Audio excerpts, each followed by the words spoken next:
Good morning, everyone, and welcome. Today is not just about opening a space.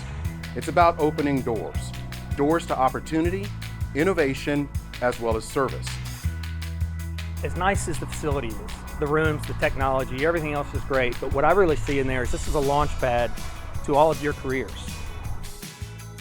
I once heard it said this way: a person can't live the American dream if they're not healthy enough to live it. And so educators and folks who are in the healthcare system, you're ensuring that we all get a chance at that American dream.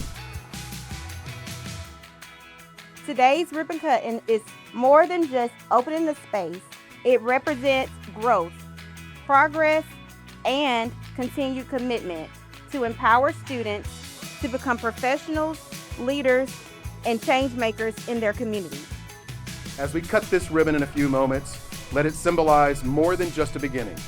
Let it represent our shared commitment to excellence, to community, and to the lives that will be touched by the graduates who train here.